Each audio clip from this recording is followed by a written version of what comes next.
Welcome to another episode of the Anime Syndicate.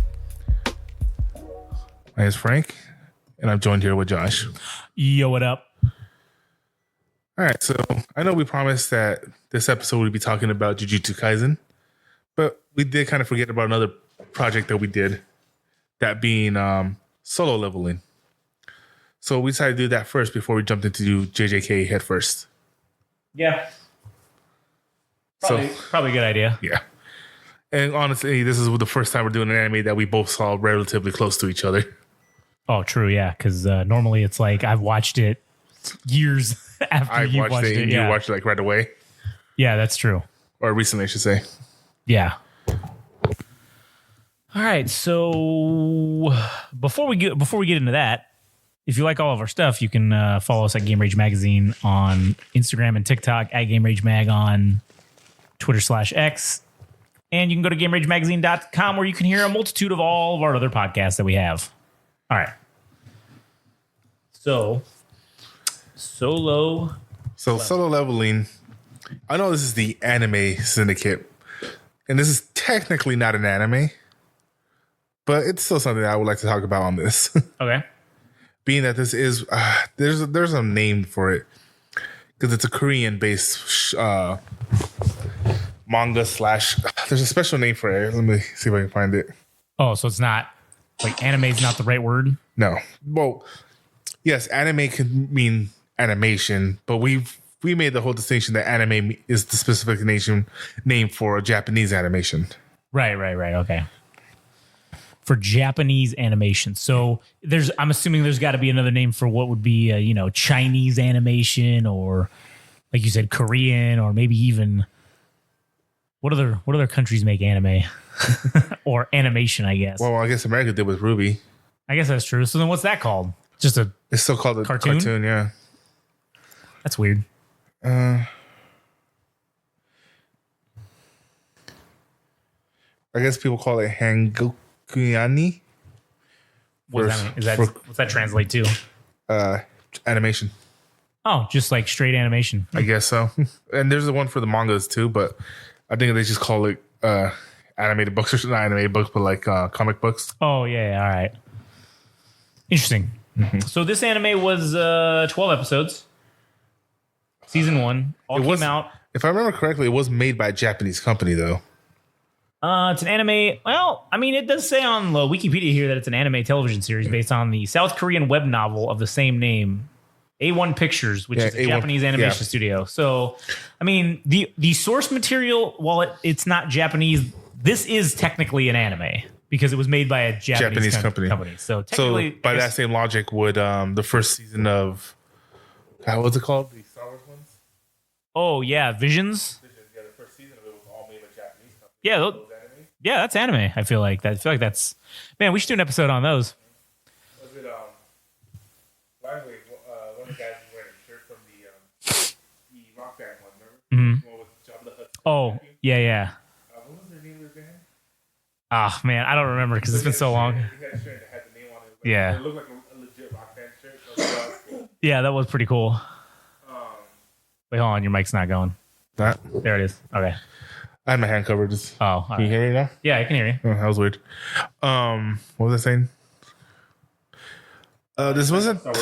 Yeah, this wasn't the first, because I'm gonna say with Ruby. I remember people were saying that was the first American animation that was officially recognized as an anime, and that was made by Rooster Teeth at the time.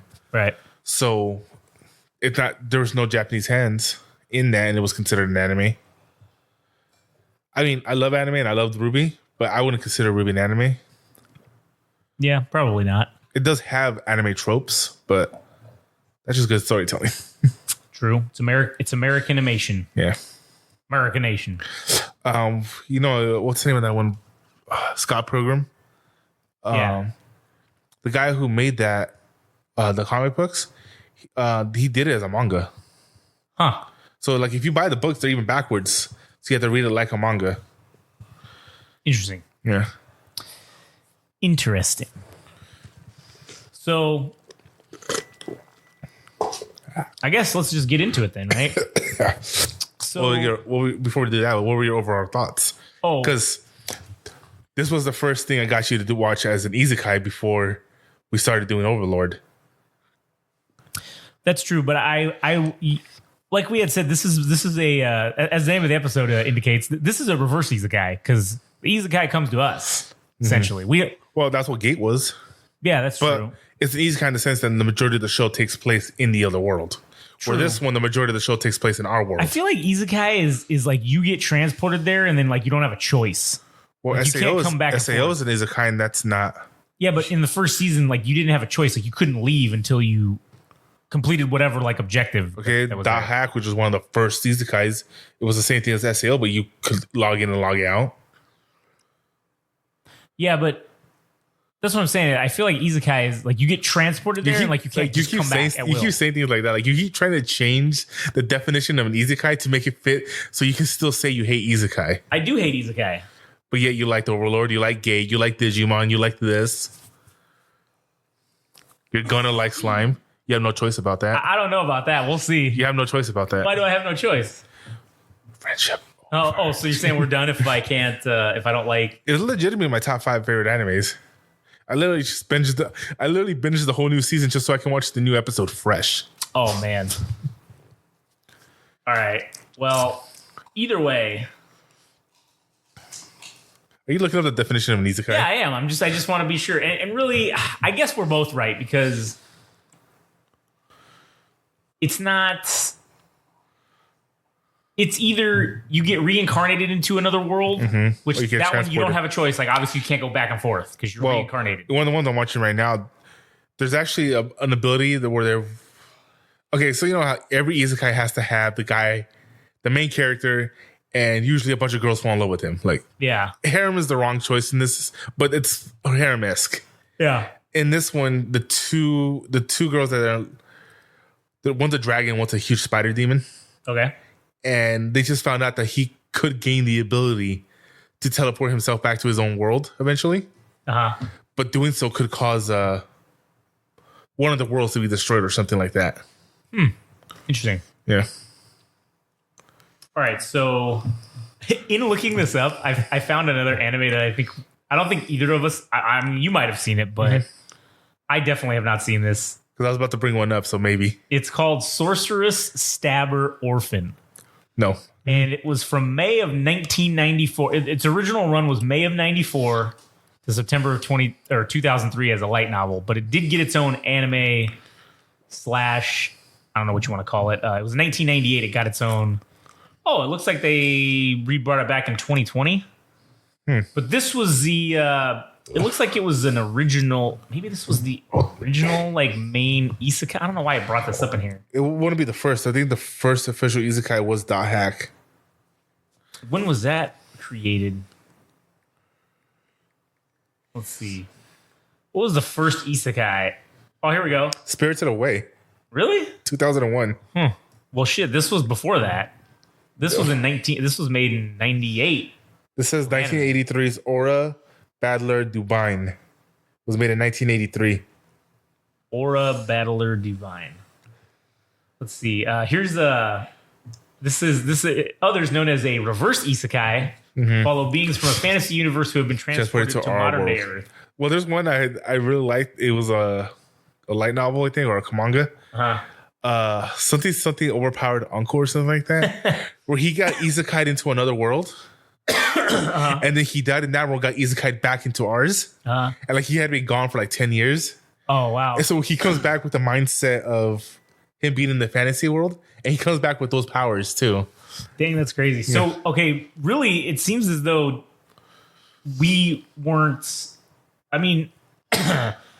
The concept of isekai has like been beginnings in like Japanese literature, but precursors in it being the most notable ones from like English literature: Alice Adventures in Wonderland, 1865; The Connecticut Yankee in King Arthur's Court, 1889; The Wizard of Oz, 1900; Peter Pan, 1904, because they get transported, Well, Peter Pan, they got forcibly taken. That's what. Well, yeah, they got abducted, but that's kind of happens in some of the isekais too. You don't have a choice. You just get the one I was just talking about, the guy with the dragon and girl thing. Yeah, it's funny. His parents got reverse isekai. They died in that world and came back to ours, and then in our world, he got transported to their world because some kind of program where they swap between gods. So he was supposed to become the hero in this world. Oh. But the goddess hated him because he was ugly. So she cursed him, and he ended up becoming the most powerful thing on the planet. Dang. All right, so there's two. I don't know if there's two schools of thought or if there's two. There's probably hundreds. Well, okay, so there's one that says basically this source. Oh no, wait, that's a different one. They're characterizing this one that I just said as being one of the first anime, but I'm trying to find these other because Super Mario is technically an isekai. The movie? Well, they get transported to another world. I'm gonna say it has to be the movie because in the games they don't get transported. Yeah, well, that's what I'm saying. Well, I mean, there's World 1, World 2, but those are just levels. Yeah. But we're getting off topic here. Yeah, well, we're going on a deep dive, I guess, on anime. But anyways. Well, it's isekai. Isekais, yeah. Well, not to bring it up to this other isekai that I really, really love. Or, yeah, like Jobless Reincarnation. It's about this guy who's like, he's the typical Japanese shonen. Okay. Which is the actual term where otaku came from. Was someone who never leaves their house. Right, okay. This guy never leaves his room because he got bullied. His life was horrible. Yeah. Ended up becoming a class S fucking pervert. Like he's when his family came in, his parents died and his brother came in to kick him out. Okay. And like the scene literally shows them kicking him out, and like he looks at it, he just happens to look at his computer monitor and his face just gets green, like, oh my god, he's so sick. And so he gets thrown out, he dies in a car accident trying to save somebody. And so he gets reincarnated into this new world, but as a baby. He literally goes through the birthing process. Oh, okay. And from a baby, he has his original memories. Interesting. So the show's literally, he's like 14, 15 years old right now. But the show follows him when he's a baby, going up to a kid, learning magic and all this shit. And he's still that class ass pervert. It gets curved.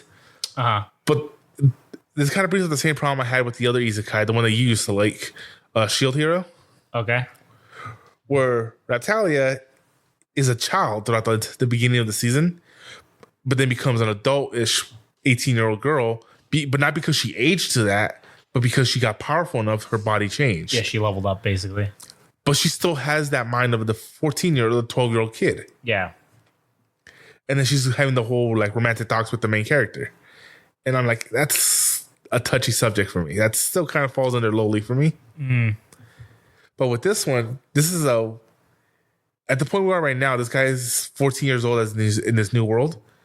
Combined that maybe he was like 30 or late 20s in his original world. Okay. So he essentially has the mind of a 50-year-old in a 14-year-old's body. And he's literally like straight up, he has sex with a 14-year-old girl. That's weird. He was a 14-year-old boy. That's still weird. But he has the mind of that 50-year-old, right? Okay. It's still weird. It's still weird, right? Yeah, it's still weird. And then he ends up having, again, with his childhood friend. And he's married to her now, and they're about to have their first kid. Again, he's like 15, 16 at this point. But like, to me, he still has the mind of a 50-year-old. So is that still... Yeah, that's weird, man. I don't know if I get down with that. But don't get me wrong. Like, literally everything else about this show is 100%. The action is great. The magic system is great. The storytelling is great. But damn, it's like, I don't know, man. I love the show, but that's a hard hurdle for me. Yeah, that's a hard sell.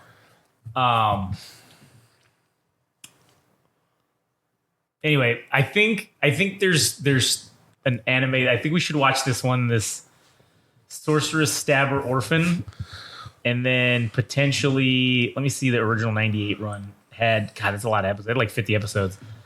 But this other one, Aura Battler Dun. I type in SORC and it already came up. Oh, it did? Yeah. Yeah, this Aura Battler Dunbean or whatever. I've seen this one. Which one? Yeah, this one. Yeah, you seen that one? Yeah, I think it went by a different name in America. Maybe.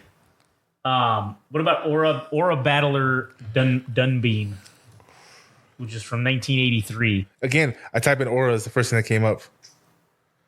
Because this is supposedly like the first one, like the real like first, like if you talk about modern. This looks old as hell. Yeah, it's from 1983. Like, this is from the 80s. Yeah. Well, I just honestly, this is giving me vibes of another anime that I really like. Look up Escaflowne. Oh yeah, I've seen some Escaflowne stuff. That's like one of my favorite. That was literally the first mecha anime I've ever saw. Yeah, this is kind of like that because they're like fighting suits. They're kind of like mecha a little bit. So, well, it's also cool too because those mechas were powered by the heart of a dragon. Man, that's cool. All right, like the storyline, the premise.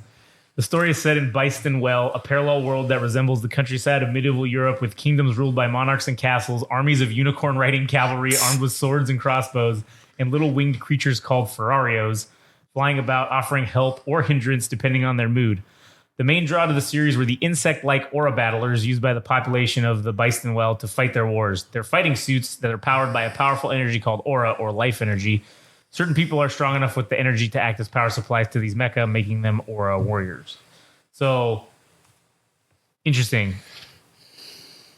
I don't know. Maybe we should check this out and see if it's in. Like, it's going to be terrible because it's from the 80s, but maybe the concept. Hey, so is Berserk. That's true. Wait, That's no, true. late 90s. That's true. It did get an English dub, so I mean, we'll see. But anyways, all right. On to solo leveling. Now that we've mucked about. We've been fucking about. So, all right. Yeah, solo leveling. So what were your overall thoughts since, again, this falls under the Isekai umbrella? This one was pretty good. I actually enjoyed this one. And maybe it's because he's still living in the real world more. Mm-hmm. I feel like that's probably more of why I liked it better, because it wasn't deep Isekai. It's of the same. They're in the same ballpark, right? Because there's different. I don't know what the word is. It falls under the current of Isekai. Yeah, there's different like degrees of Isekai, I guess. But it's still an Isekai. Subgenres of Isekai, which this would be a different one of the subgenres of it, but it still falls under the Isekai drama, or not drama, subgenre or genre or whatever. So yeah, but I actually like this one. I'm really excited for season 2 because like the concept to me was sound of these things come from another world. They're here. They open up randomly, and adventurers got to go and like do shit to them. And once you have your power level, that's it. Like you can't. There's no leveling. Like him, he was the weakest of the weak. Literally the weakest one. And then he unlocked. It's like a video game, so it's like, oh wait a minute, I'm in a simulation now. Like what is this? Like so. I can't wait to see how this progresses further. But well, I guess we can talk about that at the end after we go through the show itself. But yeah, I really enjoyed this. This was a really good one. What'd you think about it? Yeah, same. I mean, don't get me wrong. The first episode wasn't really that. Even though they were in the dungeon, it wasn't as action packed. Yeah. The real action packed shit doesn't happen until like mid season. Yeah, that's true. It's just kind of more narrative. It's like setting up the story. Don't get me, there's action. It's enough to wet the tongue, if you will. Yeah, it keeps you interested. But that fucking, like those last 2 episodes, man. Oh yeah, man. They took the cake. They were action packed. So all right. So basically, you got this guy Jinwoo, who's episode 1. We get introduced to everything, and Jinwoo is like the weakest of the hunters, right? So there's the main concept is that there's these what do they call them? They're not called. Are they called gates? Yeah, I think no. Wait, what do they call them? I don't remember. They're called gates. Yeah, they're called gates. Dungeon gates. So they have these dungeon gates that just appear randomly throughout the world, and basically they have like 7 days or 14 days. There's like a certain time frame depending on the level of the dungeon. Yeah, and then once you pass that time, it opens up, and then they can come into our world. Yeah, so you have to complete the dungeon in the certain amount of time, or the things in the dungeon can then come into our world. Like they can't pass through the portal into our realm unless the time frame is passed. So it's up to hunters that get hired basically to go, and they're in like these little, it's like they're little squads or whatever, little hunter groups, and there's multiple different guilds, and they have like little squads, and they're all kind of ranked together by like, what is it, like A, B, C, D. Well, yeah, it's the same.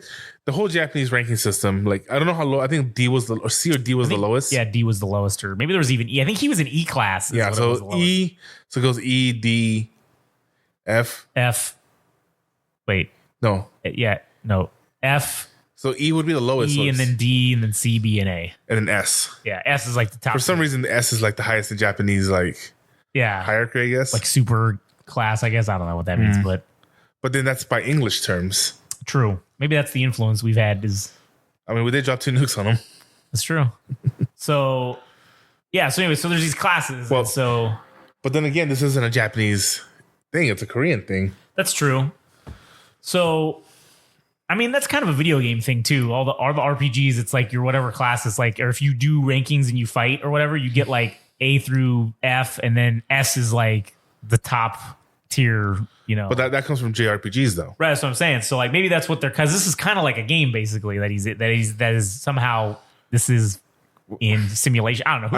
I don't know if it was localization or not, but like Final Fantasy didn't have that for the longest time. Oh yeah, that's true. But that could have just been like said Square Enix handed it over to who was the American publisher for it? Distributor? Squaresoft or something? Was that what it's called? Whatever. Yeah. So maybe they localized it to be A being the top and maybe got rid of S and maybe added another to the bottom tier. No, maybe. But yeah, so basically it's kind of explaining this whole thing about hunters, and everybody has this like fixed power level, and then that's it. So you got to go into these things and you got to beat the boss. So if you're like the low class rank like this dude, you're basically like a mule. Like you just carry the gear, you carry all the fucking bullshit, all the whatever prizes that they get, like, you know, the loot that gets dropped, they carry it. And so basically they go through this thing, they kill the boss of the dungeon, and it's pretty quick. And then this other thing opens up. Yeah, so it becomes like a phenomenon of a double dungeon. Yeah, there's like a double dungeon. So they're trying to figure out like what they should do. So they basically like take a vote on it. And it comes down to this. Of course, it comes down to the main character. Because there's like, I think 13 of them. Yeah, so he was the tiebreaker. And it's like, it's 6 and 6, and then he's the tiebreaker. And so, of course, it has to come down to the weakest dude. And so he just basically goes like, I need money. I need this. Let's do it. So they're like, all right. So they go in, and that's when they get into this, like, they finally get there. It took them, like, I don't remember how long, like, multiple hours to walk through the tunnel system to get to the second actual. That was the other thing I wanted to ask. Like, in the beginning of the episode, before they went into the tunnel, the gate, you know, when he shows up and they was like, oh, look, it's the weakest hunter or whatever. And like, yeah. They're all joking with him. And like, but, like, legitimately, it didn't feel like they were teasing him. Yeah. I don't know. It kind of felt like. It's like the friendly, like, you know, oh, like that's just who he is. Like, oh, hey man, like it's the like it seemed like they were even looking out like, hey man, did you make sure to eat today? Yeah, like that's his role, and like they know like, hey, this dude's super weak, so like, oh, he's got to carry all our shit and whatever. We need to protect him. So,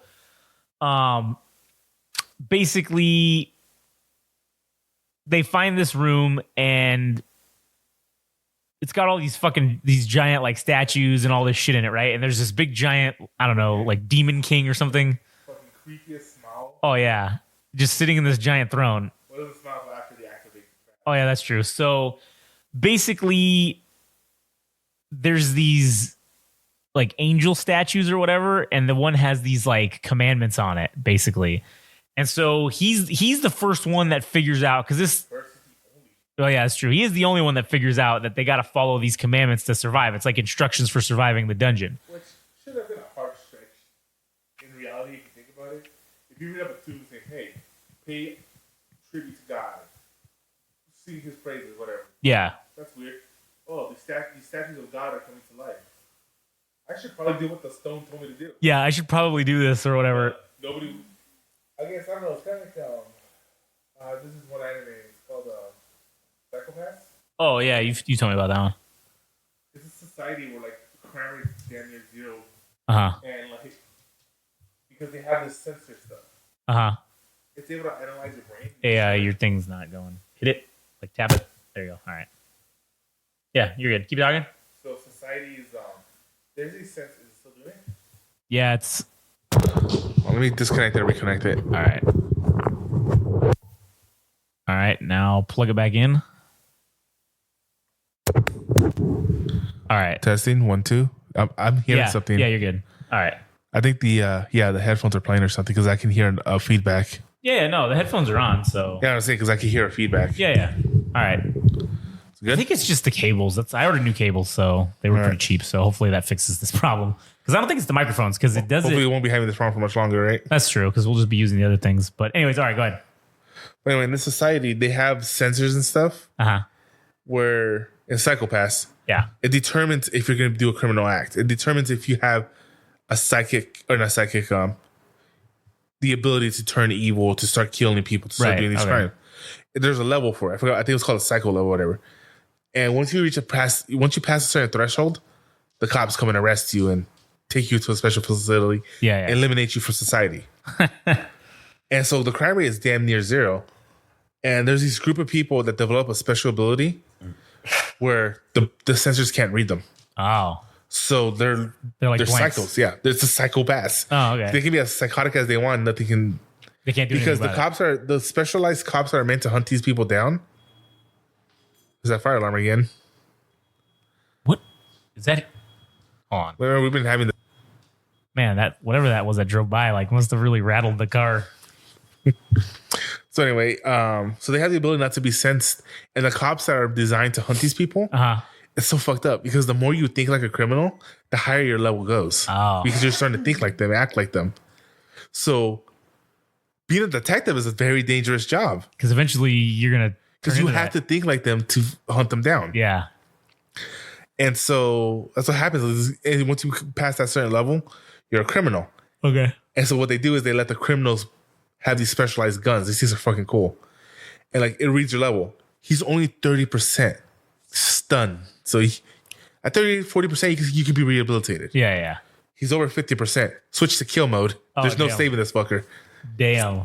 And so the cops find this guy. He's literally stabbing the girl's best friend in front of her. And she can't do anything because the thing's like 0%. 0%, you can't do shit. And then one of the other guys literally goes into the middle of town square where everybody's like passing by and he just shoots some chick in the head and just starts butchering her.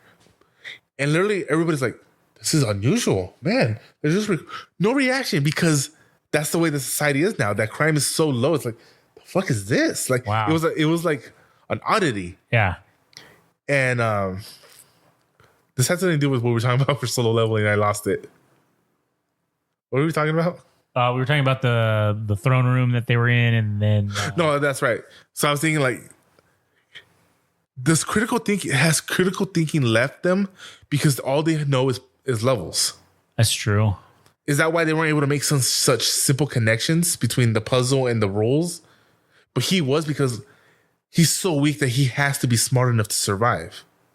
Yeah, that's true. He can't brute force anything, so he has to figure shit out. He has to be smart enough to survive. Where these guys like, no, this dungeon is for level B people. For level C. We're level Bs. Whatever. We don't even need to think about it. We don't even have to think about it. But this was a puzzle. So they're wondering, do they not deal with dungeons that have puzzles? Maybe that would lead me to believe that they don't. So what I'm saying, like in like a Psychopath, because crime is such a non-thought that they don't even react to a brutal murder and butchering like normal people would. Yeah.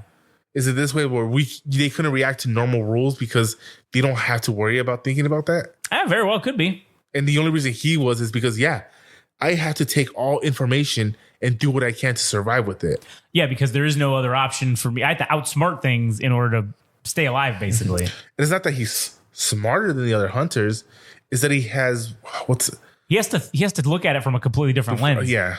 Because if there's an enemy coming at him, he can't just pull out a sword and fight it because nothing will happen. 9 times out of 10, it's probably going to kill him. Right. So he's got to survive by being okay. If I move this way, he's going to run into the wall. Then I can stab him. Yeah. Because that's the only way I'm going to be. Because I'm not stronger than this thing. Right. Yeah. So where these people are like, it's a B rank monster. It's a C rank monster. I'm B. I'm good. Easily. It's a C rank monster. I'm C rank. I have a chance. Right. Yeah. So he doesn't have that option. So I'm wondering, like I said, that's where I feel is. What's the word? Okay, like in My Hero Academia. Yeah. The main character Deku is he was born without a quirk, which is how they call the powers in their world. Right. It's like 80% of the world has quirks. And he spent his entire life studying heroes because he's so enmattered with heroes, like we are with comic books. Right. Like if Batman was real, we'd probably be making shrines to him. Yeah. And he made a journal. He studies everything. And it came to the point where he knew more about heroes than heroes knew about themselves. Damn. And he ends up gaining powers because All Might gives him his quirk. Yeah.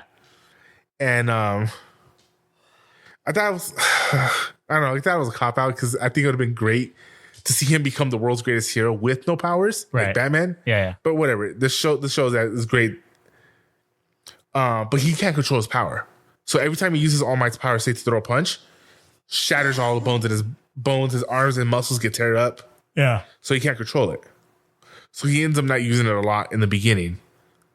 And there's an episode where he's fighting Bakugo, his quirk is explosions. He sweats nitroglycerin and is able to ignite it to create explosions. And he's fucking great. He can use it to fly. He can use it to do great maneuvers. It's like he was built to be a hero. And that went to his fucking head. Because everybody around him was telling him to be a hero. That he was great. So Deku, not being able to use his power, the rule was that you can capture them using tape because in our school they're training. Yeah. Or you can secure the bomb. There's the hero team and the villain team. Deku was on the hero, he was on the villain. And all Bakugo can think of is this little shit. He has a quirk. He hid it for me. He thinks he's better than me. And Deku's like, I'm gonna die. I'm gonna die. I'm gonna die. Right, yeah. And so literally the first scene where he comes up to him, it's just, you shit nerd, you think you're better than me. And he instantly went to his knowledge of all of what Bakugo can do. And he says, wait, you always lead with the right arm. That's always your opening move. Boom, grabs him and Hapkido throws him over. Yeah. And in the same move tries to wrap him up with the tape to instantly eliminate him. Didn't use his power. It's just his knowledge of studying heroes. Yeah. And I love that trope. I love that kind of things. That's why Batman's my favorite hero. So that's why I think I kind of like this one too, because he was following that same line of thinking, but then again, he gets the power and then it's great. He's going to be successful with this power. Yeah. Because he's going to have the power and that mindset where he has to outthink everything, even though he's gaining the power to where we see it later on, like when he goes to hell, that infernal world. Yeah. That thing was stronger than him, but he beat it by being smart. So that's what I'm liking about this character too, is because sure, he has power, but his greatest strength right now is his ability to think outside the box. Yeah. And knock him out the box. True, sorry. And so I think that getting into the theories about this thing, like I kind of think that they're all NPCs, and he got like that's why they can't level. He got when he accepted that quest, it was a quest that allowed an NPC to become, because it asked him if he wants to become a player. Yeah. So like it gave an NPC the ability to become a player. So you like a player character. You think he awoken from the Matrix? Yeah, or it was like something that anybody could do if they found it, whatever a hidden quest that has this. That's an interesting theory. That's an interesting idea, because you know how the Matrix is. I'm talking about Keanu Reeves movie. Yeah. Not the Andrew Tate bullshit thing. Are the people who jump into the Matrix, are they the players now? And every other human who is unaware of the system, the NPC? Yeah, basically. So like that's kind of what I think this is probably going to turn into. Like, you think everybody's human, it's just that they're not aware of it. They're not aware. It's like this is a simulation or whatever. So they're basically just being utilized as NPCs. So you think he didn't break the simulation? He was gonna, but the simulation is like, hey, become the new god. Well, I think that the simulation was like, oh, this is a hidden quest that will. It's like the simulation allowing a level playing field, saying, oh, you're all just basically NPCs, but we're gonna have this hidden shit where you can potentially become, whatever, like you said, the new god or whatever. Or do you think it's like Goblin Slayer, in the sense that the theory is that Goblin Slayer and all the other people are fucking. You hear me? Yeah. Or whatchamacallit? Because it's based, from what I understand, it's based off of 3rd edition of Dungeons and Dragons. That each one of them is a player character. Oh, okay. And Goblin Slayer is just rolling 20s. Yeah. To explain why someone so weak is yet so great. Yeah. And because if you watch the intro for the first season, literally the dice being rolled. Each action. Oh, that's interesting. So the theory is that they're all player characters. Yeah. But they're being controlled by a god, which is us. Yeah. Interesting. I say us because we have another show Slice of Dice, where we all like to get together and play. Oh yes, that's true, and you can check that out whenever you want to hear it, because it's gonna be up. After the same time as this one, actually. Well, I mean, yeah, I'll put them. So we still have to do the recap. Yeah, I was gonna tell you. We'll talk about that afterwards. So wait. Yeah, whatever. Yeah, sure. Here, I'll pause it real quick. All right, so we're back. Now, we were talking about the solo leveling or whatever, obviously, and he was at the point where he was at the dungeon, and the second dungeon, and they had to find these like 3 things or whatever, or they had to do these, Dungeon Squared. Yeah, they had to do these 3 things or whatever that the tablet said. He figured it out. And so basically everybody gets killed with the exception of him and a couple. And the 2 Chi-Yul and Ju-Hee, which is no, a couple more survived. Remember, it was enough to watch every Guardian, but they all chickened out. Oh yeah, those ones left. Yeah. Well, we're getting ahead of ourselves. Yeah. So anyway, so he basically he figures out what they got to do. A lot of them get killed. Then basically everybody leaves. And then once they leave, there's only the 3 of them left. It's Chi-Yul, Ju-Hee, which is the girl, and she's like passed out or whatever. No, it wasn't passed out. She had a mental breakdown. Yeah, she had like a mental breakdown or something. And then so again, they must have never felt true fear because they all broke down real fucking quick after one person. Sure, he died very fucking brutally, but yeah. I mean, technically, these guys are basically soldiers. That's true. So the fact that they must have not have seen death for them to react in the way they did. Yeah, probably not. So which tells me again that they don't have that mindset to this. You're not here to play a game. He will be, but even he's not playing the game yet. Right. Yeah, that's true. And so it's like, so I don't think they don't have that mindset where, hey, it's like, I'm in war. I'm in a battle for my life right now. Yeah. To them, this was just... Oh, it's another day. It's an adventure. I'm here to have fun. And I get paid to do it. Yeah. Where Jinwoo is like, what's that fucking Diddy? Was it Diddy? Where he was having that interview. I'm fighting for my life. Yeah. And you could die at any time, basically. Yeah. So that's why, again, shows why he was able to keep a level head compared to even the fucking guy that was the leader who had the most experience. Yeah. He was like freaking, he even was asking him, what do we do next? What do we do next? Right, yeah. And so then basically Jinwoo just tells him like, all right, man, like you got to get her out of here. I'll hold the thing. Because that's what they figured out. You're jumping ahead. Because what was the first? The first one was to revere God, which they had to bow. And then the second one was to praise God, which they had to go blow to the horns or whatever. Each one that had a musical instrument. Yeah. And then the third one was to prove your faith to God, which was to all of them to stand in that center thing and look at each statue. Yeah. And as they looked at them, the doors started to close as they left. And so then there was only the 3 of them. So the doors were still kind of open. Barely, but there weren't enough eyes to keep the other statues from moving. Yeah, so then that's when he was like, that's also when he lost his leg too. Right, yeah. So they basically said, "You 2 go, I'll hold them off." And so that's basically what he did. Is them 2 run out. He's the last one left, and they're all on. They're gonna kill him. Like this was his breaking point. This is where he like basically left the point where it's like, I'm the weakest one. And I'm the one that had to stay behind because all you motherfuckers cowered. I was the weakest one. Yeah. And I'm the one that stood the longest. I was the one that was the bravest. The second strongest was the first one to quit. Yeah, basically. And then he's like, he was literally cursing everybody because they were strong and didn't do anything with that power. Yeah, so they just are fucking him up and he's dying.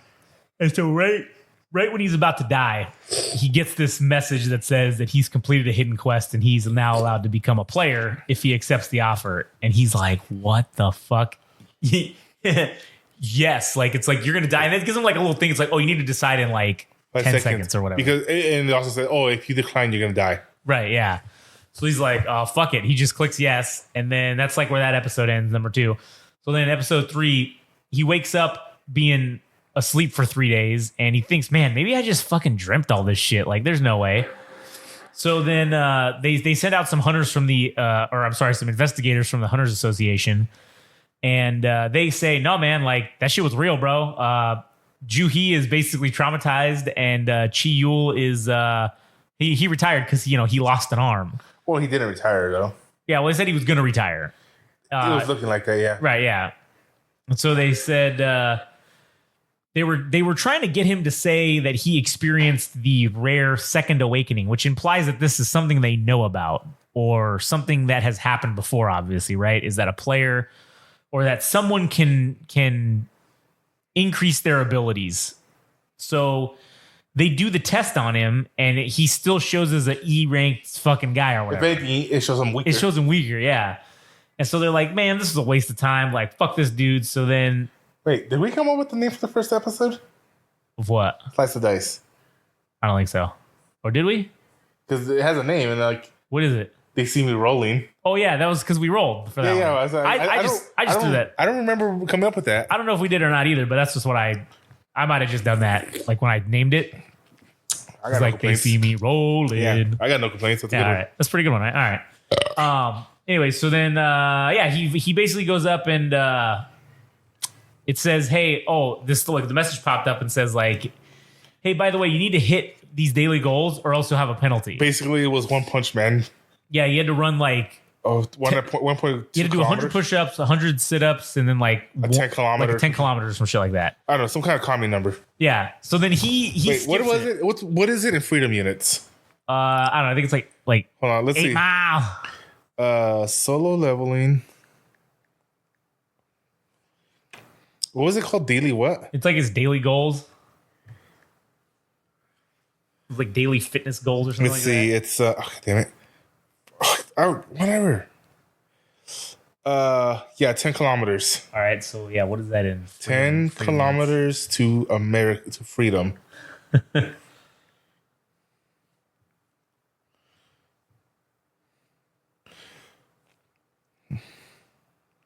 2 miles, right? Yeah.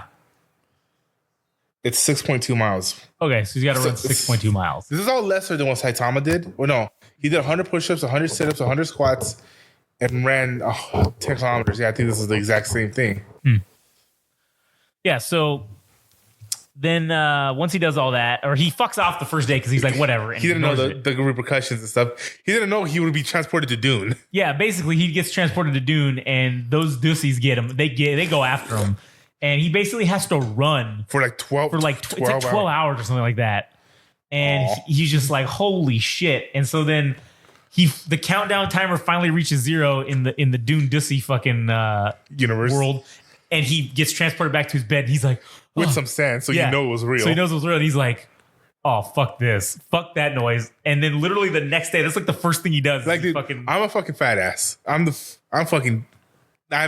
fit, but I'm like, I could do that. Yeah. A 10 squat, what's it? 100 push-ups, 100 If I squats. just dedicate my entire day to that, yeah, I can do that. Yeah. It's going to suck, but I could do it. And he's like, I'm going to fucking, like me, that's the other thing. We live in a universe where we're gamers. Yeah. I see that shit. I'm seeing abnormal shit. I'm going to take it serious. Yeah. I'm going to be like, oh shit, this is real. Yeah. So then he basically starts doing that. And that's when he gets like the loot boxes and stat bonuses. So if you're doing the daily bonus thing. Yeah. So it says 100 push-ups. So if you do Marine Corps push-ups, that still only count as 1 or does it count as 2? Well, no, it just said 100 push-ups. So then, but I'm saying if you're doing it, you're counting them as 1, 2, 3, 1. Yeah, it's 2 push-ups. But it's 1 Marine Corps push-up. Yeah, but remember, as he was going down, it's counting it. Remember on his little timer. Now, what if you're doing like, I hate using this term, but girl push-ups or half cock push-ups? I mean, it didn't say, it just said push-ups. So, I mean. What if you do the whole, like, where you put your legs on the fucking couch? Oh, like up? Oh, maybe it gives you double. I don't know. No, you put your legs up because you're taking the weight off of your back, so you're able to do push-ups easier. Oh. I don't know. So I'm just saying, like, is it going to count it different? Like, if you do diamond push-ups, is it going to give you, like, 2 because it's fucking hard as hell? Maybe.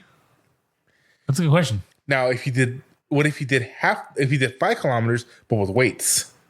I don't think it matters. I think it wants you to do the fucking kilometers. So it's like, you need to get this bitch done. Like, it doesn't matter how you do it. What if you did it on a treadmill? I don't think it matters. I think that it counts it. No, but I'm saying like because you're not actually moving. That's true. So if I stood in place and just jogged in place, would that count? Maybe. Who knows? I guess we'll never know. Yeah. So then basically he starts doing it, and he gets the stat bonuses, and he gets loot boxes for like completing it. Yeah, he gets a minor one and sometimes like a special one or whatever. So sometimes, not always. Yeah, which has then he gets 2 points. Yeah, like stat points. Speaking of which, to cross over against Slice of Dice. Yeah. Did you ever decide what you're gonna do for your level up? Oh no, I didn't. Because remember, you still have 2 stat points or a feat. Or a feat. Yeah, that's true. I still haven't decided yet, but I got time since we're doing Warhammer this week. And maybe next week, depending on how it goes. So I might have 2 weeks to decide, but either way, I'm going to pick this week and figure out what I want to do. Because I was looking shit up last week and then I got sidetracked. But anyways, like we're getting sidetracked now with solo leveling. But what was I saying? So yeah, he does that. And he gets an instance dungeon key is what it's called. That's the first thing that he gets. So he says, fuck it, I'm going to just go this. Cool thing. It's something unique that I've seen for solo leveling. Yeah. Where he was able to bring Isekai to wherever he was. Yeah, true. So he was able to create a dungeon within his own world. But it was separated. So like in this one, he made it into a subway. Yeah. It was still the subway map. It was still the same subway, but it was changed to be like that other world. So it had the monsters, it had the loots. It changed how everything looked too. It was all just dissipated and destroyed. Yeah. So I thought that was really fucking cool. Like, there was this one thing that came out a long ass time ago when we were kids. Yeah. It was something similar where like you were to make a map of like say you were jogging and you were to create like a level. It was like some kind of toy. Yeah. But it fucking failed on it. I didn't even think it made it to distribution. Oh damn. Anyways, so then basically he fights this wolf monster that's like the strongest thing he's ever fought. And the Iron Tooth. Yeah, and so he kills it, and then he gets a level, and he's like, "Oh, sweet!" And then now when leveling up, it's cool. It gives 1 point to all his stats. Yeah. Whereas opposed when he does his daily quest, he just it's picks. two stats that he could pick, and he was always choosing strength and intelligence. I think, right? No, it's just strength. Oh, he was doubling it up in the strength. Yeah, because I was rewatching it before we did this, and he was doing it because strength was the easiest to determine, like to see. Oh yeah, I am. It is affecting me. Right. Okay. He doesn't start. I don't know if he ever even starts doing it into other stats because he was just relying on his level up to increase it. Yeah. Because the level 1 just does all of them. Right. Because, as we were watching the abridged version with the sister bending, yeah. in that one he was level 34. Oh. So that means his stats went up 30 points each. Yeah. That's crazy. If you think about it, that's 30 points to every stat. So, I mean, that's fucking. I mean, in D&D terms, that's unheard of. Like, yeah. 20 is the highest you can have in any stat outside of magical items and stuff like that. Yeah. So it's like, God damn, like 20. But if you had 20 in dexterity, you're the fastest that a mortal being can ever become. That's crazy. Yeah. That's crazy. So like, that's what's interesting about that. He was putting it into speed too, wasn't he? Later on, I don't remember because I remember that like because he had that speed boost move and he was like, oh, yeah, that's like when the first feat that he got or whatever. Yeah. Well, no, the first thing he got was titles. Remember, because that's right. When he beats his wolf, he got Wolf Assassin. Yeah, that's right. So then so there's more wolves, and then he also found out that he has the most broken ability that any in Dungeons and Dragons and any Isekai. This is the most broken ability you can ever fucking have. The portable infinite inventory. Oh, yeah. That's when he finds out that he can pull out inventory shit. Yeah. And it's like, yep, that's it. That's where you become a broken character. Yeah, serious. Because you could just keep everything. Yeah.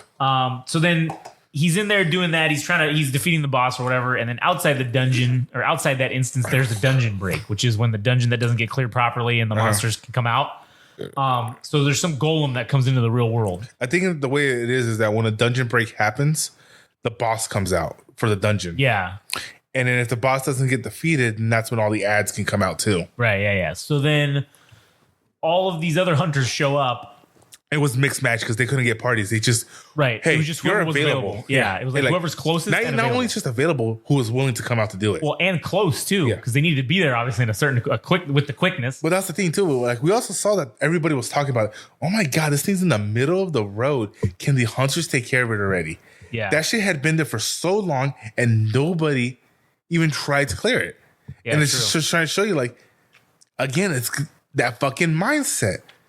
I'm S class. Why the fuck am I gonna talk a C class fucking dungeon or whatever? Yeah, it's about to break. It's beneath me. Yeah, well, it'll kill everybody then if you don't fucking. Are those people S class? No, I don't give a fuck. Yeah, exactly. That's terrible. So then Juhi also shows up, the PTSD chick, and none of them are doing shit to this golem. Like they ain't doing shit to this thing. So Jinwoo gets basically like guided. He comes out of the instance. Well, not yet. Well, we still have to touch more about what he did in the dungeon. Yeah. Okay. Like he fought those fucking wolves. Yeah. And that's when we find out about his infinite loot thing. Right. Yeah. And then we find out that he has what's his name, Sword, the guy that arms got cut off. Oh yeah, that's right. Yeah. So he finally defeats the wolf. He levels up like 13 times in this fucking level. Oh yeah. Like a shit ton. And that's what we also find out about the names. That's right, yeah.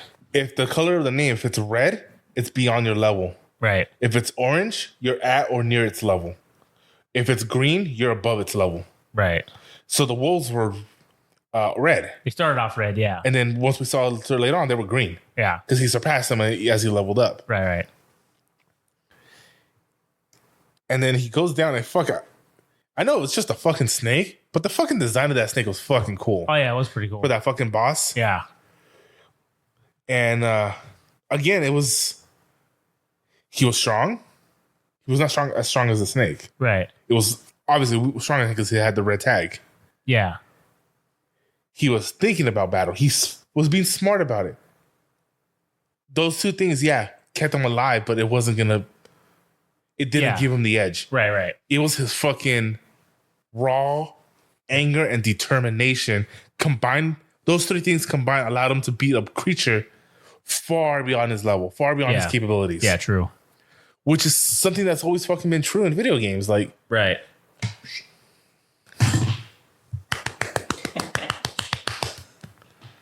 I dropped my glasses on the floor. An asshole. You blind bitch. I mean, I can see without them. I just prefer to see better. Anyways. So he defeats this thing because, raw grit is what gave him the edge. But if he didn't have his intelligence and the fact that he leveled up 14 times before he got there. Yeah, true. All three of these things combined is what gave him the ability to defeat this creature. Yeah. Which is something that's true in video games, like I was saying. Right. Especially RPGs, which is what this basically is, yeah. Like, what's it? Not many games did this in the past where you were blocked from areas. Yeah. Because you're not high level enough. Right. Nowadays, hey man, like especially if you play a Souls game or a From Software game. Yeah. You want to go in there? Go for it. Yeah, go ahead. Just die. But even if you're like level 1 and you're fighting these guys, like if you have enough determination and you figure out the sequences and shit. Yeah. I'm not saying you're always gonna beat them, but you're gonna have a very good chance. It levels the playing field. Yeah, like so that was cool that we can see that, hey, that works in RPGs, so it's gonna work here. Yeah. And we saw that he beat this boss that was a good levels above him. Right. And I think he leveled up twice, like another 14 levels just by beating that thing. Yeah, something like that. Ridiculous. Yeah, and then he gained another title or some shit. Like, yeah. Or that's when he gets that knife. He got that venom poison knife or whatever it was. Which is something true. Like, holy shit, you beat something way above your level. Yeah, RPG Jesus be damned. We got to give you something. Yeah, you got to get rewarded. Yeah. So then, after he gets out of there, that's when he goes. Because that's when you see the. Sorry. Yeah, no, but. That's when he has that shit in his mind. Right. Or that's when he goes from like, I'm weak. I have to survive too. I'm him. Like. Yeah, I'm the shit now. Yeah, like that's nothing that he gets an ego. It's like he realizes I have to start believing in myself now. Like, hey, hit your thing in the back real quick. All right, there it is. Yeah.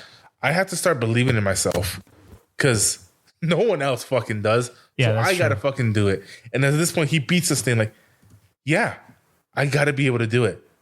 And like you see that tonal shift when he faces that creature where he's like, oh, this thing's strong. Let's see how strong I am. Yeah. It's like, it wasn't long like, oh crap, all right, let's figure this shit out. Let's figure this shit. I was like, okay, I think I got this. And then that's literally after this episode where you see his whole body change too. Right, yeah. Because he runs into that thing and like, he sees that they're struggling. And like I said, like that's where you see the tonal shift where he's like no longer, all right, if I do this, like, I wonder. And he just hurls the broken sword at the thing. Yeah. And he's like, I am him. Yeah, he's like, oh shit. He just straight kills it, or gets it enough so that they can finish he breaks its barrier and its shield. Yeah. And they're like, oh, yeah, we got this now. And they're like, but even the guy's like, wait a minute, we didn't do that. Yeah. Whatever, I'm taking credit for it. Yeah, basically, yeah. They just take credit anyways. But I was like, that's cool that you see this. You see him basically become a new character. Yeah. And I don't know. I didn't like the fact that his appearance changed, but I get it. He got tall. I get if he got like his haircut and he got like buff, but he got taller. He got like, he's a new person. It's like a new character. And like, yeah. I don't know. I didn't like that. True. So then the next episode, in episode 5, he goes and he joins up with the C rank hunter. All these douches. And the 5 guys. It's like a mercenary group. Yeah. And they're going to go take out some C rank. Well, it's him and the other dude too. Yeah. I'm getting to that, right? So it's the C rank insect dungeon. And the contract says that he doesn't have to fight, but if he doesn't, he won't get any of the money. Any of the loots. Yeah. So Jinwoo's like, this is suspicious. So then that's when he meets this guy Jinho, which is a D rank first timer. He's a rich kid basically, and he's got the best and most powerful gear. So they go into this dungeon, and basically them two this kid is supposed to just protect Jinwoo because he's like, obviously he's like E rank or whatever, and he's the lowest, and so this kid's just supposed to protect him and help carry some of the gear or whatever, right? Like that's just his job. So they're fighting all these ants and shit, like these giant waves of ants. And so they kill him. Yeah, again, it was because this is also the other thing we saw that, his perception skills went up enough because of all the leveling up that he was able to see, they're coming from above us. Oh, yeah. And they're like, oh, man, we didn't even. And I'm like, what do you mean they're insects? Why would you not look up? Yeah, exactly. Like, what insect doesn't climb? Yeah, true. That's true. I don't think any of them don't climb. But again, it's because he had the perception and the mindset to like, we're probably going to get ambushed. Yeah. So where these guys are like, it's a C rank dungeon. Why would we be ambushed? Yeah, who cares? Is what they were thinking. So then basically that's when they go and they find this giant fucking spider. And it's got these super valuable. That was after crystals. That was before you're going ahead again where he's like, there's a whole point where he's like, he's piecing this all together. Like, wait a minute, these guys never have a healer. Right. They never have a full party. It's always just them 4. And they always hire runoff mercenary characters, whatever. Yeah. To fill in the last 2 spots because the rules are you have to have at least 6 members to come into this. You gotta have 8. I think 8, whatever. 8, yeah. Whatever. But it was him and the other dude, the one with the full armor. Them 2 were the last ones to get brought in. Yeah. So it was them 2. The other guys were a party, and they always have 2 extra people and no healer. And it's like he's slowly piecing together, like, oh, he remembers what that dude did, the one that lost his arm. Yeah. Told him about these type of hunters where there's no rules in the dungeon. Yeah, basically. So a lot of atrocities happen there, and 2 less fucking people to share the loot with. That's kind of their whole mentality. And then this even further gets exacerbated because Jinho is reviewing the contract that Jinwoo signed and says like, hey man, these crystals aren't battle drops, so old buddy Jinwoo here gets a full share of this because it's not battle drop. And they're just like, y'all get mad at him. And they're like, you're right. Of course. No big deal. Hey, you know what? We're gonna go check over here now. You stay here with the giant spider. Yeah, stay here with the spider. And then they basically... because the spider was asleep. Yeah, and so they basically like abandon them, and they're like, oh, this spider's going to kill the fuck out of them. Well, they fucking attack it. Yeah. And the tunnel, so it would collapse. Yeah. So they would have no way of escaping, and they would awaken the spider. Right, yeah. So they're like, oh, good, the spider will kill them, and then we can go in there and kill the spider. And so they're like, all right. So then Jinwoo's like, all right, man, I'm going to kill this motherfucker now. So then episode 6, that's when... they have the boss fight with the spider, right? It was a pretty good fight. It was pretty cool. That wasn't the highlight of the episode. No, it wasn't, but it was still cool nonetheless. So then essentially... he defeats it pretty easily. Yeah, pretty easily. I mean, without... There's a little bit of a, oh no, is he going to be able to do it? But then it's like, nah. 2 seconds. Yeah, and then it's like, nah, he's got this. There's no fucking way. And then what was great too was like, the kid realized, oh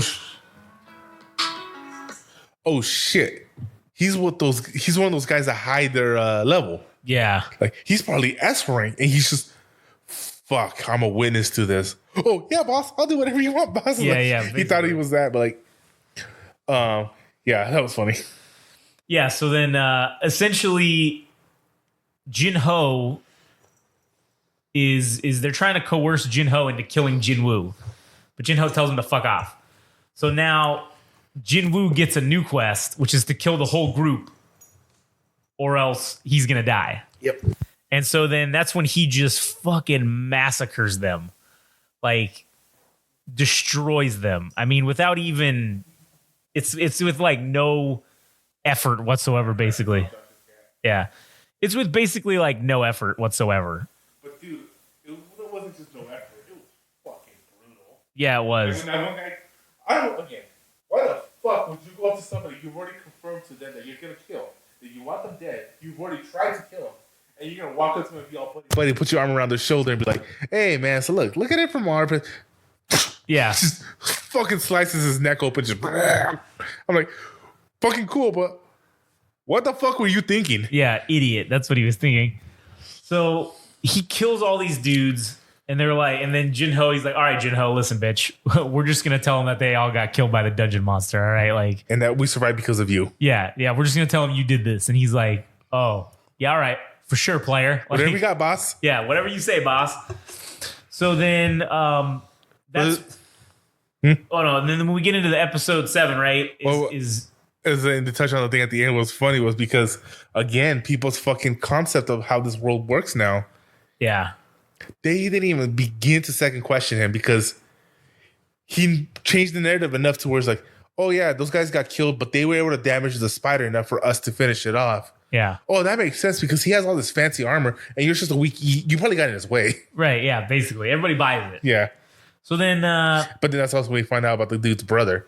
Yeah, that his brother is an S rank here, one of those S ranks, and like. Yeah, he's like, because in the whole episode, he kept cursing his brother, like, yeah, my fucking younger brother. He thinks he's so great because he's whatever rank and whatever. Like, we didn't find out he's S rank until the end of this. I think so. And then even as he's about to die, he goes, "Don't do this, man." Because my brother, he's a powerful person. Yeah, and he just straight kills him. So, yeah, in the next episode, Jinho tries to give Jinwoo a building. Since he helped him fulfill the requirements to like be the trade-off was for him to finish helping him become a guild leader. Yeah, to help him like do the requirements. And so he was gonna give him a building which was like 10 billion yen or something. Some ridiculous. Whatever. What's that fucking soul? What does Korea use? I don't know. I think it's the yuan, maybe. Or no, it's China. I don't know. Either way. Let's see. No, China uses the won, right? It's the yuan. Maybe it's the yuan. South. I don't know what North Korea is, but it's nothing because they don't have money. It's fucking beans and rice. Yeah, it's the South Korean won. The won? Yeah, all right. So if it's, how much was it? Like 10 billion? Yeah. 10 billion won to USD. 7.2 million. That's a pretty good amount of money. Yeah, 7,230,187.40.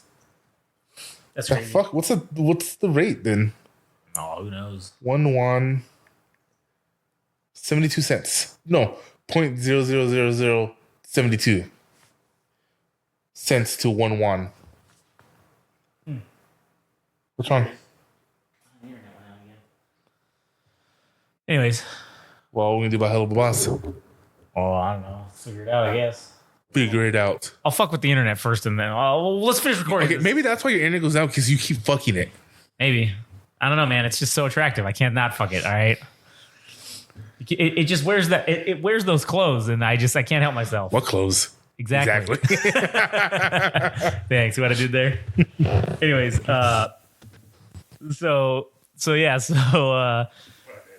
nah, fuck it. That's staying in. So then Jinwoo tells him to fuck off. And he's like, nah, I don't want it. And so then he starts seeing that his daily mission keeps incrementing past the requirements or whatever. Like, yeah, when he went jogging with his sister, he realized, hey, I just went over. It went from 10. And it still counted it. 10.1. Yeah. He's like, let me keep running and see what happens. All of them. Yeah. And he gets an extra secret award. Yeah, he gets another instance key, which it's to an S rank dungeon.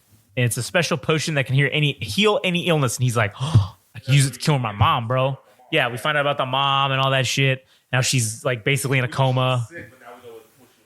Yeah. She's sick of his shit. She's sick of their shit. Yeah, exactly. So then it was monograin or something? Yeah, something like that. Something weird that only happened when the portal was open. Yeah. And so basically the first battle he goes in within the dungeon is against this guardian called Cerber, which is a Cerberus dog, essentially. Man, it almost kills his bitch ass like a bunch of times. And then he goes through all this crazy shit, uses like every ability, and then like he finally manages to kill this fucking thing. He had to combine all three of his fucking abilities. Yeah. All three of his stat things. His high level, his fucking intelligence, and his fucking grit. Yeah. So then he's like, all right, I know I'm gonna die if I keep going on. So he's like, I gotta stop. I can't keep pushing on. No, he beats it. Yeah, he beats it, but then it says he can continue. He can't go into the tunnel. Yeah, because he's like, I can't. I'm not strong enough. So he's like, all right, I'm gonna come back. I'm gonna come back later, and I'm gonna fuck this shit up. So he beats Cerberus. He gets. I'm sure even if he got like double levels from that, he still wasn't strong enough. Yeah, exactly. So then that's when we go through this whole thing with the guy Dong Suk, his brother. Yeah. His brother's name is Dong Su, and he. Like, I'm gonna kill this kid. Where these two guys? One of them killed him. Where are they? Oh, they're right here. Cool. But you're busy till the next year. Can we push anything back? I mean, you can, but you know. Is it worth it? Is it worth it? It's just not worth it. Fine. Like, he's like, yeah.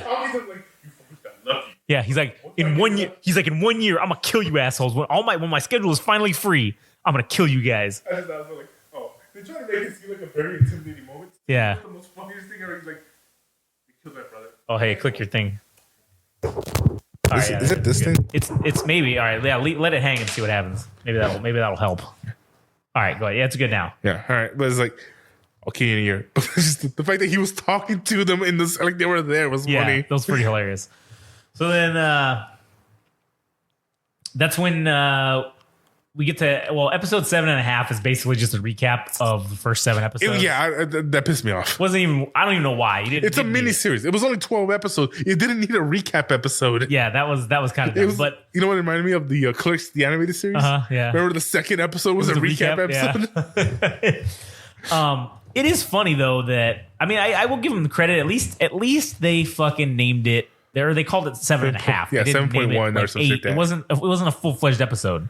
Yeah, that's why there's only 11 episodes on the. There's 13 episodes on the. Yeah, on the other thing, but there's only like 12 on the other one. No, like there's like it's supposed to be 12 episodes total. But it's 13 because of that. Yeah, because they named it 7.5 or whatever. But anyway, so we get to the episode number 8, and Jinwoo goes to visit his mom, who's in a coma, obviously, and he says like he makes it known I'm gonna get stronger, and I need to get these ingredients to get this potion or whatever so I can save her, and so. And unfortunately, the only place to get those ingredients is in that castle. tower. Yeah, that tower, whatever it was. So he's like, all right, fine. He goes back to Jinho and he's like, listen, I'll help your bitch ass out in running these dungeons so you can make your own guild. And he's like, so what we got to do? And he's like, but I need to do this to level up basically. So like, I'm going to do this. Not only that, but the money is also going to help. Right, yeah. So then they basically, to fulfill the requirements for C rank dungeons, the Hunters Association gets survivors of the double dungeon raid, which is Jinwoo, Juhi, Chi Yul, Kim Sang Shik, and Kang Jongo, which are the ones 5 people that survived. And they said, hey man, there's a shortage of hunters in the area. We basically are going to take some prisoners and we're going to throw them in with this shit. This episode. And so they serve in exchange to getting like reduced sentences. They're like, hey, yeah, we're prisoners, but like, you give us some reduced sentences and then like we'll go do missions. So there's the B rank guy, Kang Tashik or whatever his name is. He's the one that's overseeing this whole shit. So basically in episode 9, we get into them doing this mission. There's this 3-way split up. So they all split up. So Kang basically uses the separation to kill the prisoners at the victim's father, who basically paid this dude. So you're thinking, this makes you think, oh man, this guy's gonna kill him for like, these guys are horrible. They killed, and the guy's like, oh yeah, that guy paid. Then he has that big old creepy smile, but I'm not doing it for the money. Yeah, exactly. This is fun. Yeah, this is just fun. I'm gonna kill you anyway. Yeah, exactly. And so then basically they the other two They have the same speed ability that what's the thing has now? Yeah, I think he does. Or this is where he gets it because he kills them. Oh no, yeah, this is where I think he gets that extra speed ability. So then the Jung Ho and Sang Shik, they end up stumbling across this guy killing this. No witnesses. Fuckers. And so he's like, well, sorry, bitch, gotta kill you. You gotta die. No witnesses. So that's when the other party stumbles upon him killing the prisoners. They stumble upon him killing them for watching him kill the prisoners. Killing the witnesses. And so then that's when he's like, oh, you son of a bitch. So then Jinwoo busts out that new power to kill Kang. And then you find out, oh, he has it too, or some shit like that. And then you're like, oh shit. So then that's when Chi Yul basically covers for Jinwoo and says like, oh no, this was all fucking crazy. And like, whatever. So then later that night, Juhi asks Jinwoo if he remembers, and he holds up that like fucking essence stone or whatever. Oh yeah, that he gave her before she left. Yeah, and so then to go on their date. Yeah, exactly. But now that he's hot, he doesn't want anything to do with her. Right. Basically, he's like, "Fuck off, bitch." That was then. And I got options now. Yeah. Including my sister. which is weird, but yes. So again, it's a joke from the Bridge series. Yeah. So then the next episode, basically, Juhi tells him that like, hey, she's retiring, and that's it. Like, but hey, you can look me up if you want to. If you're ever at home, just chilling, like just look me up. So then Jin Ho, old good buddy rich kid Jin Ho, he buys the rights to like a bunch of C rank dungeons, and he gets all these low ranked hunters to fill in the requirements. So basically, he just pays them to wait outside. Yep. And it's just him and Jinwoo go in and just clear the shit. Yeah. And basically, it's just Jinwoo clearing the shit. And then I guess he also has the mine and stuff, right? Yeah. He mines the stuff or whatever. And so then there's the White Tiger Guild. Then there's also when they introduced the sister's friend, where we find out that she's also a C rank hunter, and she was one of the ones that got hired for the tunnel. For the things. Yeah, I think you're right. We do get introduced to her in that. Obviously, they introduced her, so obviously she must hopefully play a part in the next season. I'm sure season 2 she'll play some kind of role. Because she was very little into this. Yeah, it was just like that one scene, and then that's pretty much it. Mm-hmm. Like, well, no, because they did like 10-second scenes in previous episodes. Yeah, to build up to her meeting up to him, which I'm assuming is gonna be her. Hey, I was C class too. How'd you get so strong? Yeah, pretty much. I don't know, maybe, but they built her up for 3 episodes to introduce her for 5 seconds. Yeah, pretty much. So then, let's see, so then that's when the White Tiger Guild manager notices Jinwoo's name on all these fucking things, and he starts like putting it together, and he's like, "Oh, this motherfucker must have reawakened. Like, there's no other way." Jinwoo should have figured this out. That people are gonna notice. Because he spent a good amount of effort keeping himself hidden, keeping everything hidden. To his credit, he didn't think anybody else had critical thinking skills anymore. Because, everything else is shown otherwise. Right. So then this guy is actually... Yeah, and this dude keeps trying to recruit him. But he keeps like... Jinwoo tells him to fuck off, man. I'm not interested. Like, there's no... I'm only C rank, man. Yeah, what are you going to do, player? Like, what are you going to do? So then Jinwoo gets that message saying that he achieved a level requirement, and now he has the ability or he's offered a job change request. Well, he now has it, but he doesn't have a. He didn't have a job yet. But it's a job change request. But it's like, oh shit! Now he can basically he can go from having no job to. Well, no, that doesn't happen till the end though. Yeah, it's the job change quest. Yeah, but that happens at the end. No, this is the end. That was episode 10. We're on episode 10 now. And then episode 11 and 12 are when 11's when he does it, I think. So yeah, so then that's when we get into the next episode of 11, and that's when he starts the job change quest. Yeah, that was the gauntlet, right? Yeah, the gauntlet with the knights and shit. All the what are those? The dead knights or whatever, and assassins and mages and all that shit. Which is weird because he's obviously a rogue build. Yeah, right. So the fact that he gets a necromancer title, seems kind of weird, but at the same time, it's gonna be broken. Yeah, true. Which is funny too because then he's definitely not gonna need those fucking other adventurers anymore. Oh, definitely not. Because as he kills things, he can just make his own army. Yeah, which is basically what he does at the end of the episode. Yeah, dude, fucking. I didn't see the English version of it yet, but I saw the Japanese version. Because there's that scene where he gets the title and he goes, "Please come up with your command word." Yeah, he's like, "Come on." He's like, "Yeah." So like arise. Yeah. And then even in the English version, it's like he did a good job. Like the voice actor, he posted like a thing on TikTok or whatever, where it was him and the voice director. He's like, "Okay, it's time. Okay,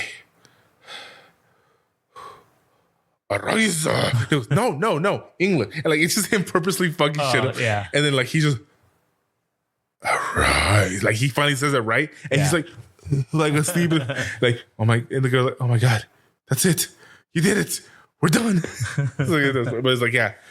So I still haven't seen the English version of it, but the Japanese version was fucking sick when he finally said arise and they all come up.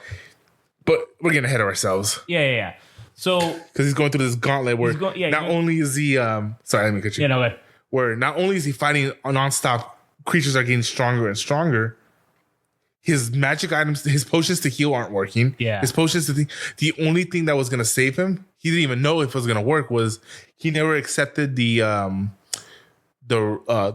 rewards he gets for completing daily tasks. Right. Yeah. One of them being was to fully restore you. So he hadn't accepted it yet. So he's hoping that will work, even though magic items weren't working to heal him. Yeah. Which we find out, it does, yeah. Because it saves him.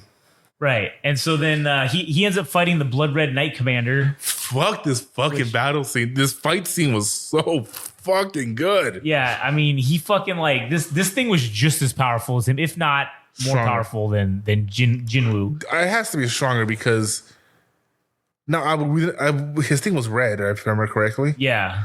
And on top of that, like, it goes with the theme where he's always fighting something stronger than himself to become stronger. Yeah. And this is probably one of the best animated fights I had seen in a very long time, man. Yeah. And so once he defeats the Knight Commander, right, it activates the job change quest. Like, it actually activates. He's like, oh shit. And so he's like, I'm about to die. And so then it's just this unending horde of the monsters that he already killed, like, on the way to the chamber. And so it cuts from there and it goes to showing the S-rank hunters of Korea gathering and heading for that Jeju Island. Yeah, the one where the first gate opened and they weren't able to stop it. Yeah, and so that's kind of where the episode ends, and then we get into the final episode 12, which is titled appropriately "Arise," and he's like overwhelmed by this horde of monsters, right? And so he's like, "Fuck, what am I gonna do?" So then he's like, "I gotta hear it now." All right, because I mean, you haven't heard the Japanese version, so that's true. But I mean, that shit was just so fucking cool. Continue. So then he's like, "Fuck, man, I'm not gonna live." But he's like, I got nowhere to go but forward. So then he realizes that the timer for his daily quest is about to expire, which is the one to do like your PT or whatever. Oh, here. This is both of them put together.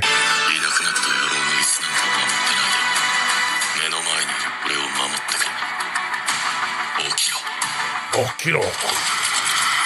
Instead of defending the throne of a fallen king, pledge yourself to the man before you.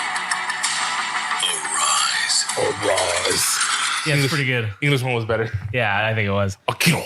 Yeah, so then he says fuck it. He lets the timer expire, and then it transfers to the penalty zone right as he's about to die. And he's like, "Oh, thank God, I can kill these things easily." Yeah, because now the worms are weaker than him. They're green, yeah. So then he's like, "Oh, good." So then he just spends his time there just recovering. Yeah, and then because that magic drink, that whole be able to heal, wasn't in this world. It was only in the dungeon. The dungeon, yeah. So in this world, he was able to heal. He was able to give. So then after he recovers and everything, the 12 hours passes. Again, level 100. What was it? 100 IQ player move. It's that big brain galaxy maneuvers. Yeah. So then he gets returned to the castle, and then that's when, after the timer's up, and then boom, he fucking defeats the first horde, or the defeating the horde, right? Mm-hmm. So as the reward he gets the title Shadow Monarch. Yeah. And now he's like, essentially he's a necromancer. Well, that was the job change title. Yeah. And so then he now has the ability to bring back the dead and use them as his like shadow army. And so he's like kind of doing it. He brings back fucking the Blood Commander as his like main guy. That's when he says the thing about Arise or whatever. Yeah, the whole thing. No longer will you defend an empty chair. You will defend me, your new master, your new king. Arise. Yeah, and then they all fucking get up, and he's like, "Fuck yeah!" That's so cool. It is so cool. And then that's basically when it ends the episode. But then we get like that credits sequence at the end of those S-rank hunters basically going to Jeju Island and figuring out that the S-rank monsters have started to evolve, and become more powerful. I'm wondering if that's happening because this fool became a player. It's gotta be because of that. It's like a direct response. Now the difficulty level needs to change. Hey, you guys got a handy, because we've been playing on a handicap. The monsters, I mean. Yeah. We're S ranking. Only a handful of your humans can become hunters, and out of that handful, only a smaller handful become S rank. Right. So we have unlimited S rank monsters. Yeah. Oh shit! They have a player that can surpass all ranking. All right, I guess we have to start leveling up too. Yeah. So then that's going to be interesting to see where this goes for season 2. Who knows when? Or could it be an effect of being in our world? Could be that too. That that's how. Well, maybe evolution now applies to them when they're in our world. That's a good idea. Because what if they didn't have that in their world, and now that they're here, the rules of our world apply to them? Is that why people can rank up here, because evolution no longer applies to them? Yeah, because it's something from the outside world, so that evolution can't apply to it unless the game allows it. And then him becoming a player is him being of both worlds. That's true. Yeah, that could be it. So if he has the power of both worlds. Because, that would be fucking sick if the power of our creatures that we have here is evolution. Yeah. Like, kind of like the whole thing with, I don't know if you watch, what's that show, Invincible? Yeah. So, you know how the Viltrumites are all these all-powerful beings? Yeah. And Mark, the main character, he's half Viltrumite, half human. Yeah. But the fact that he's half human is actually his biggest strength, because humans have something the Viltrumites don't have, which is adrenaline. Yeah. Which, anyone can tell you, once the adrenaline kicks in, you become something different. Yeah. Invincible, if you will. Yeah, if you will. That was a good one. But yeah, so I was wondering if it's like that, where like something we don't even think about. Like adrenaline, we know about it, but we don't really think about it as being something, as a great, like, what's that equalizer? Like an advantage? Advantage. So what is it that we don't see evolution as our great advantage? Yeah. Fuck, that's a good theory, dude. It is. I think that's where it's going. I really like that one. So I hope I'm right, man. I almost want to read the manga just to fucking what?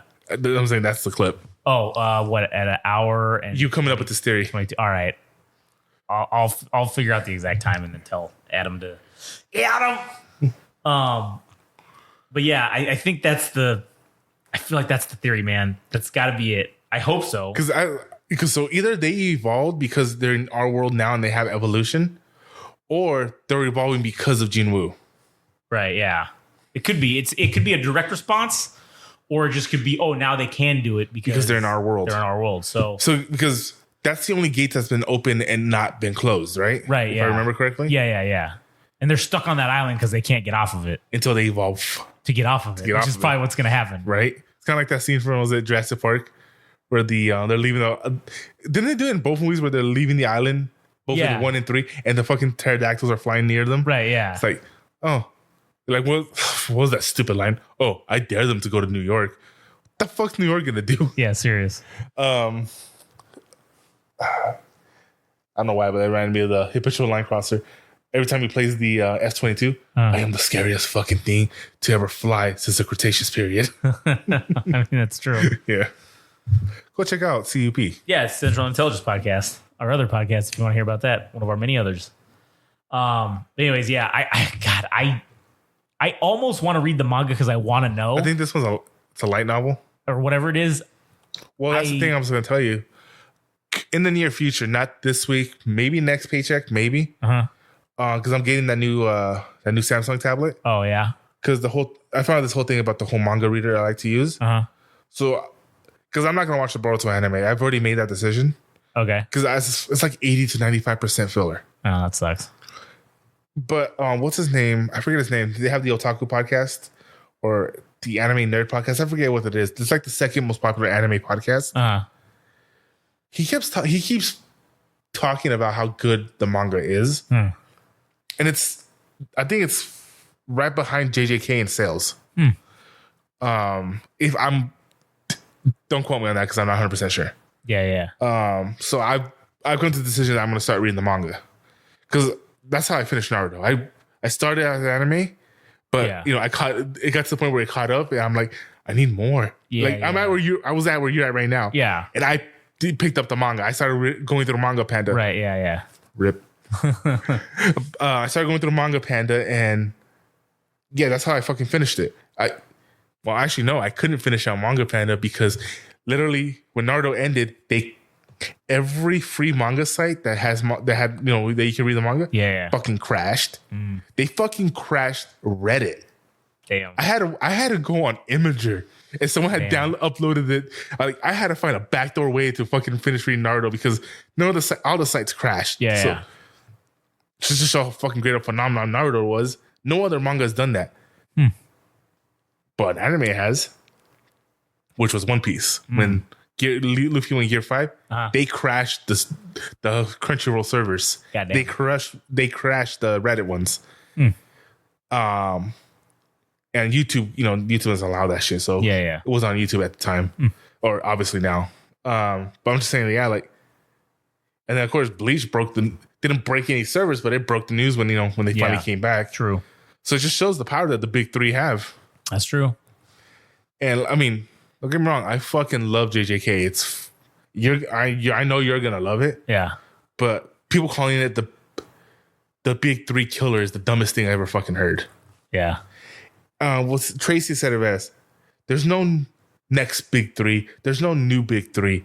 There's only the big three, which is Naruto, Bleach, One Piece. We're not calling them that because we're being nostalgic. We're not calling them that. We're calling them that because they did something to this day that hasn't been repeated, which was they came out at the same time, around the same time. Yeah. They were number ones in their manga sales. They were number one in their respective fields. They were able to go toe-to-toe at the time with the Dragon Ball Z manga releases. Yeah. Which, again, is unheard of at the time. Yeah. For that reason, they were given that title of the Big Three. And it's stupid to say, hey, I mean, One Piece is probably going to go on. One Piece, like Rick and Morty, like One Piece forever. Yeah. Could probably go on for forever, but again, I need to start. I am making this swear that I'm going to start watching One Piece. Because, I know everything about Naruto, One Piece, and Bleach. It's time I finish the trio. Yeah. So stay tuned for to join me on that journey. God, it's going to take fucking years. Nah, I'm going to do it like you, probably try to get through 12, 13 episodes per. Hey, if the new generation of anime fans got through it during the pandemic, I can do it. I guess that's true. But the question is, should I do it anime or should I do it manga? Because I'm going to start Boruto. Yeah. I don't know. It took me a week to catch up to the manga after the anime. So I don't know how long that is to comparison. Yeah. So maybe I could catch up to with Boruto. Nah, I think I'm gonna do anime. I did Bleach. I did Naruto and Bleach as anime. But like I'm saying, that's how I started manga, was because being in the position you are right now where, fuck, this anime was great. I can't wait. I can't wait for some Chinese kids to draw it up and make it into animation. Yeah, I need to find out now. In 18 months. Yeah. So that's where I'm at. But like, I almost don't want to fucking ruin it. Honestly, dude, it enriched Naruto for me. Oh, yeah? It did. It ruined the anime of Kyoto Hitman Reborn. It ruined that anime. Like, I couldn't watch the anime anymore. After I started reading the manga for that. Yeah. But then at one point it didn't matter because the anime ended before the manga did. I got you. So, but for Naruto, it actually enhanced it because it was like the best way I can describe it is the Demon Slayer, episode 19. Yeah. Season 1, 19. Everybody knows this episode because it was the episode of the animation. It was the episode that UFO Table proved we know what the fuck we're doing. Yeah. And that animation proved it. And reading it as a manga panel was fucking cool. It was sick to see it. Yeah. But then to see it translated to animation and to that unique 3D animation style that UFO Tables does was fucking amazing. So in that sense, it could also enhance. And Solo Leveling, they've shown that they're not holding back on that animation budget. Yeah. So I have faith that if you started reading the manga, I think it'll only enhance it. Probably. All right. Well, I guess I'm going to have to start reading the manga and then maybe we'll... Well, you got to find a website that has it. Yeah, I know. That's true. Because I think it's one of those pay-to-read ones. Oh, well, I'll have to see what we can do. Because, we can't do the Pirate Bay anymore. So that's true. Damn, God damn it. Press F to pay respect. Anyways. All right. Well, that was Solo Leveling. So overall rating? Oh, fucking... Like, what do you mean? Like a out of 10? Like a number score out of 10? Oh, man. This was a 9 out of 10 for sure. I mean, it might even be a 9.5, but I'm just to make it simple, I'm just going to keep it at a 9. I was actually going to say 8.5. 8.5? Well, we're close. Yeah. I liked it. I enjoyed it. So I think I'm looking forward to the next thing of it.